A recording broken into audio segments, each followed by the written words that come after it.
경대수 의원님 질의하시겠습니다. 후보자님,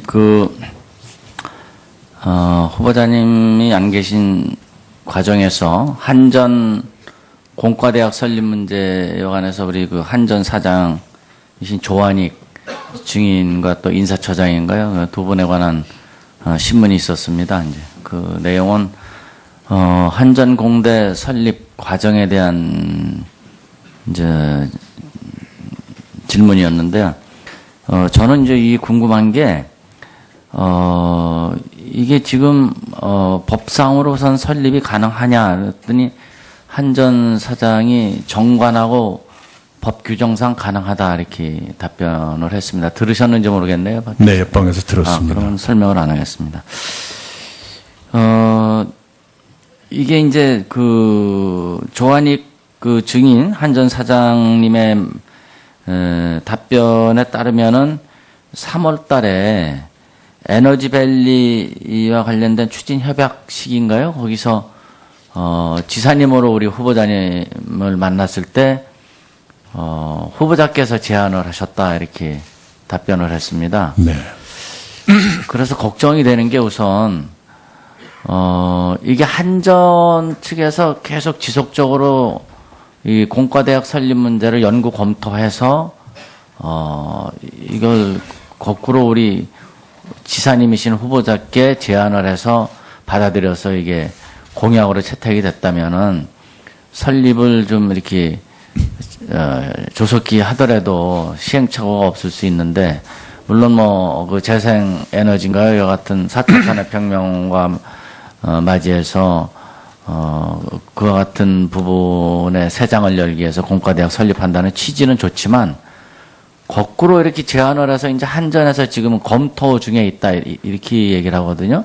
그러니까 그와 같은 검토 과정 중에 제기되는 게 앞에서 다른 위원들께서도 질의가 있었습니다만, 지역의 이제 다른 대학의 수급 문제, 그것과 관련이 없을까 하는 걱정도 있고, 특히 한전에서 설립한 대학원 대학교 있잖아요. 이제 그게 지금 정원도 못 채우고 지금 허덕이고 있고 그런 현실인데, 이 공과대학교를 설립하는데 그와 같은 걱정은 안 드시나요?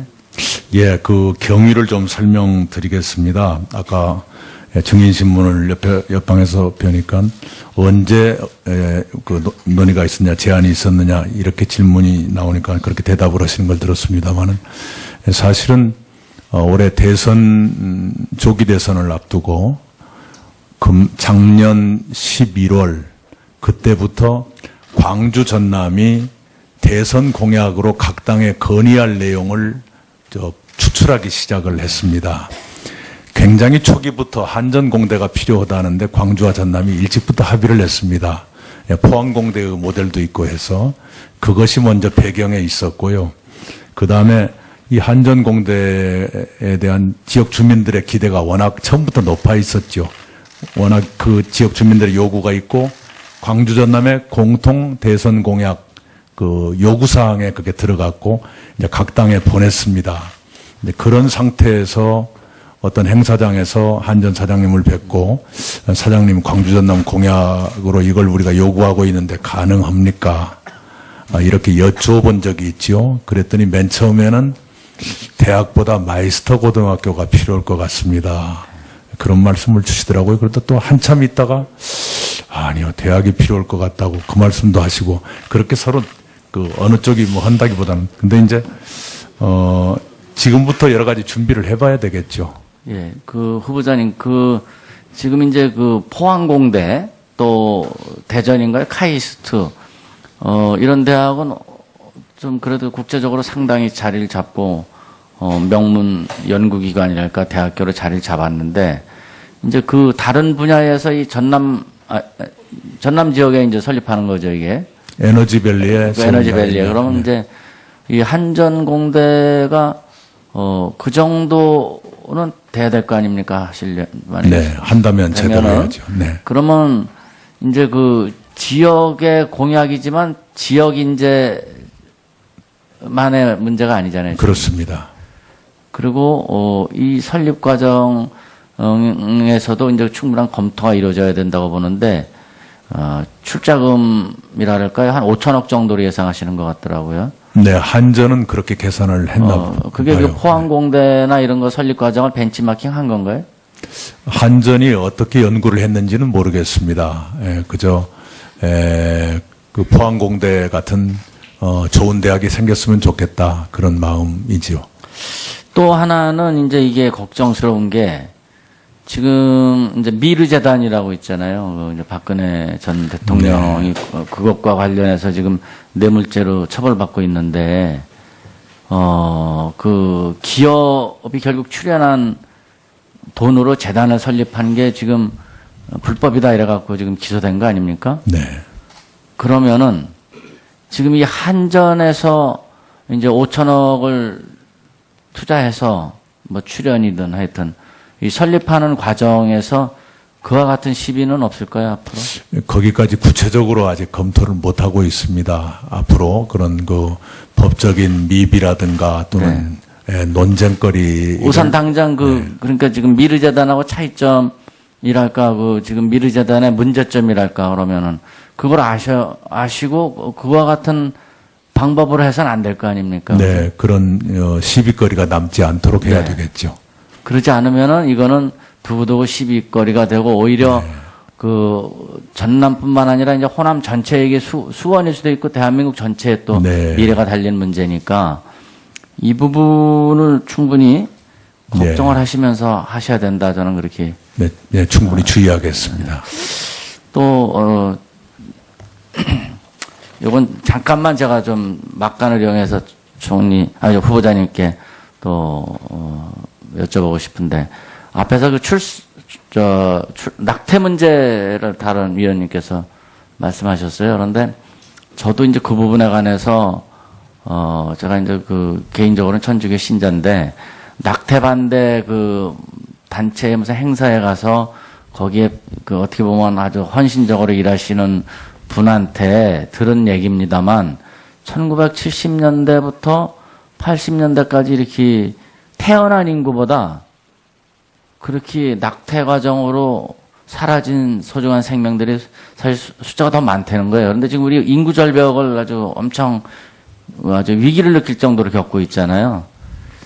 그래서 앞에서 여성 문제 때문에 조금 고민을 해봐야 된다는 말씀을 하셨지만, 이 낙태 반대랄까 금지 부분 이런 건 꼭 어쩔 수 없이 이제 낙태할 경우 법으로 인정하는 경우 말고 그냥 그렇게 불법적으로 되는 그와 같은 거는 좀 근절하는데 총리가 되시면 좀 앞장서셔야 되지 않나 판단이 되는데요. 지금도 우리 현행법 체계가 낙태는 불법으로 되어 있죠. 그럼에도 불구하고 그렇게 계속 이제 이루어지고 있으니까 거기에 대한 생각이 어떠신가? 저도 이렇게 충실하지는 못하지만 뭐 종교를 가지고 있는 사람으로서 제 감성이 좀 낙태 같은 그런 좀 잔인한 일은 없었으면 좋겠다 하는 심정인데, 또 법률적으로 보면 여성의 선택권의 문제, 또 강간 같은 원치 않는 임신의 경우를 어떻게 할 것인가 하는 문제도 있고, 예외적인 경우만 허용을 해야 되는데 그런 것을 고려하면서도 기본은 역시 태아를 생명으로 보는 것이 기묘하다, 이런 생각을 개인적으로 가지고 있습니다. 앞에서 쌀값 목표 가격을 물가 연동제로 바꾸었다. 그러면은 지금 시행되고 있는 쌀 목표 가격 제도 자체를 바꾸시겠다는 뜻인가요? 이제 지금부터 연구를 해야 될 겁니다. 지금의 목표 가격을 베이스로 물가 연동하다 보면 계속 올라가는 지금 변동직불금으로 해서 지불되는 돈이 상당히 많이 늘어나고 있지 않습니까? 네, 그렇습니다. 그리고 그게 이제 5년마다 계속 바뀌게 되어 있는데 쌀의 소비는 줄어들고 그 부분을 심각하게 고려하면서 이 쌀값 대책을 세우지 않으면은 앞으로 재정적으로 엄청난 부담이 될 거다, 이렇게 판단이 됩니다. 네, 재정 부담도 커질 거고, 과연 그런 농정이 옳은 농정이냐, 바람직하냐, 그런 고민도 해봐야 된다고 생각합니다. 네, 마치겠습니다. 예, 경대수 의원님 수고하셨습니다. 네, 보충 질의 마지막 순서로 더불어민주당의 네, 존경하는 윤우덕 의원님 질의하시겠습니다. 네, 경기도 파주갑의 윤호덕 의원입니다. 존경하는 김용태 의원님께서 이제 강정마을의 구상권 청구를 취소하는 거에 대해서 법적 절차나 질서에 따라서 그 조치가 검토돼야 된다라는 그 말씀은 맞는 말씀이고 지당한 말씀입니다. 근데 이제 강정마을에서 그 일단 400여 명이 넘는 분들이 사법 처리가 됐어요. 근데 이제 경제적 문제로 구상권을 청구를 했습니다. 금액은 정확하게 34억 4,800만 원이네요. 이거는 사실상 이중처벌이죠. 그래서 그 국가가 국민을 이중처벌하는 게 맞지 않다라는 게 제 판단이라는 말씀을 드리고, 어떻게 민주정부라면 국민을 구상권 청구까지 하겠습니까? 그런 문제가 있다라는 것을 다시 한번 총리 후보자께 말씀드립니다. 자, 정책 질의 이어가겠습니다. 자, 국가보안법의 개정과 폐지 논쟁이 우리 사회에서 꽤 있고 요즘은 좀 잠복돼 있습니다. 이에 대한 후보자의 견해를 밝혀주십시오. 예, 국가보안법은 굉장히 예민한 법입니다만은 7조입니까? 찬양 고무죄에 네, 대해서는 7조죠. 다수 국민의 의견이 그건 이제 과도한 금지가 아닌가, 필요가 없지 않는가, 이런 쪽으로 모아지고 있다고 생각합니다. 국민들의 뜻보다 너무 많이 앞서가지 않고 국민과 함께 가는 선에서 조정을 했으면 좋겠다, 이런 생각을 합니다. 한반도의 전술핵 배치 도입에 대한 주장이 일부 있습니다. 이에 대한 후보자의 견해를 말씀해 주십시오. 네, 반대입니다. 전술핵도 배치를 하면 북한에 대해서 우리가 비핵화를 요구할 명분을 못 갖게 됩니다. 남북 총리회담 문제가 어제 잠깐 나왔습니다. 이렇게 단서를 달겠습니다. 여건이 성숙된다면 남북 총리회담을 해야 한다고 생각하는데 총리 의견은 어떠십니까? 네, 여건이 성숙된다면야 총리회담도 당연히 해야 하고요. 총리회담뿐만 아니라 여러 채널의 대화 채널을 갖는 것이 좋다, 이렇게 생각을 합니다. 2007년이죠. 남북 정상회담 직후에 2007년 11월에 한덕수 총리께서 북한의 김영일 총리와 그 서울에 와서 남북 총리회담을 했죠. 그때 제가 총리 비서실장으로 그 북한 총리를 영접을 한 그런 네. 경험이 있습니다. 그리고 그때 한강하구와 임진강하구를 공동 개발하는 것을 합의하고 조사단까지 만들어서 움직이다가 이제 중지가 됐죠. 하여튼 어떤 경우라도 좀 재개가 됐으면 하는 그런 생각입니다. 네. 근데 이제 이겁니다.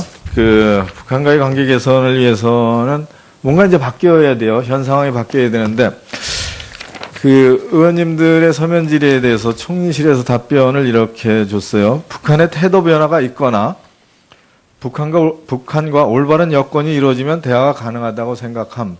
총리님 말씀하고 일치합니다.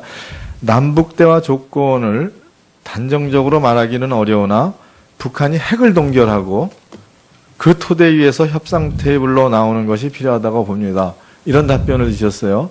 그래서 북한의 태도 변화 또는 또 남북 대화를 하는 조건을 뭐라고 생각하십니까? 네, 뭐 딱이 미리 전제 조건인 것처럼 정해 놓는 것은 적절하지 않습니다. 그러나 일반적으로 생각해 볼 수 있는 것은 핵동결, 군사 대발의 중지, 그리고 확고한 대화 의지, 뭐 이 정도는 필요하지 않겠는가 생각을 합니다. 네.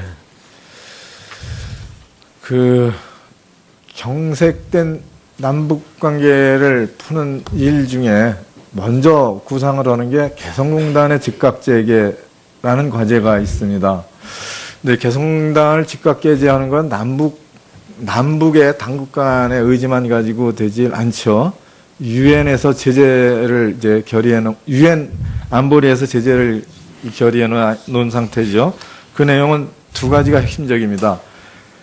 대량 현금 유입을 금지하고 있고, 그리고 또 금융기관 활동을 금지시켰습니다. 유엔 안보리의 제재입니다. 개성공단이 재개되려면 가정입니다. 개성공단이 재개되면 임금을 줘야 하는 문제가 있죠. 그것을 그동안 이제 달러 현금으로 줬다라는 것이고 그에 대한 이제 지적이 많았습니다. 자, 이 조건을 빨리 그러니까 유엔 안보리의 대북 제재를 해결하지 않으면은 개성공단 재개가 어렵습니다. 그래서 비전문가들은 이런 말씀을 해요.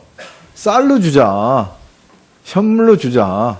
그럼 유엔 안보리 제재에서 비껴갈 수가 있습니다. 이런 그 비전문가 민간에서의 견해에 대해서 어떻게 생각하십니까? 저는 좋은 대안이 될 수 있다고 생각합니다. 네, 쌀이라면 북한에서는 오히려 우리보다도 더 귀하게 여겨지는 식량이니까요. 네.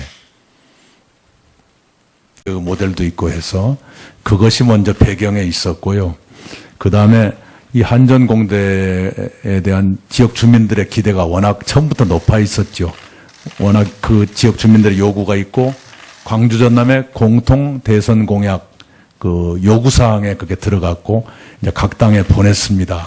이제 그런 상태에서 어떤 행사장에서 한전 사장님을 뵙고 사장님 광주 전남 공약으로 이걸 우리가 요구하고 있는데 가능합니까? 이렇게 여쭤본 적이 있죠. 그랬더니 맨 처음에는 대학보다 마이스터 고등학교가 필요할 것 같습니다. 그런 말씀을 주시더라고요. 그러다 또 한참 있다가 아니요, 대학이 필요할 것 같다고 그 말씀도 하시고 그렇게 서로 그 어느 쪽이 뭐 한다기보다는 근데 이제 지금부터 여러 가지 준비를 해봐야 되겠죠. 예, 그 후보자님 지금 이제 그 포항공대 또 대전인가요? 카이스트 이런 대학은 좀 그래도 국제적으로 상당히 자리를 잡고 명문 경대수 의원님 질의하시겠습니다. 후보자님 후보자님이 안 계신 과정에서 한전 공과대학 설립 문제에 관해서 우리 그 한전 사장이신 조한익 증인과 또 인사처장인가요? 두 분에 관한 신문이 있었습니다. 이제 그 내용은 한전 공대 설립 과정에 대한 이제 질문이었는데요. 저는 이제 이 궁금한 게 이게 지금 법상으로선 설립이 가능하냐 그랬더니 한전 사장이 정관하고 법 규정상 가능하다 이렇게 답변을 했습니다. 들으셨는지 모르겠네요. 네, 옆방에서 들었습니다. 그러면 설명을 안 하겠습니다. 이게 이제 그 조한익 그 증인 한전 사장님의 답변에 따르면은 3월 달에 에너지밸리와 관련된 추진 협약식인가요? 거기서 지사님으로 우리 후보자님을 만났을 때 후보자께서 제안을 하셨다 이렇게 답변을 했습니다. 네. 그래서 걱정이 되는 게 우선 이게 한전 측에서 계속 지속적으로 이 공과대학 설립 문제를 연구 검토해서 이걸 거꾸로 우리 지사님이신 후보자께 제안을 해서 받아들여서 이게 공약으로 채택이 됐다면은 설립을 좀 이렇게 조속히 하더라도 시행착오가 없을 수 있는데 물론 뭐 그 재생에너지인가요? 여 같은 4차 산업혁명과 맞이해서 그와 같은 부분에 새장을 열기 위해서 공과대학 설립한다는 취지는 좋지만 거꾸로 이렇게 제안을 해서 이제 한전에서 지금 검토 중에 있다 이렇게 얘기를 하거든요.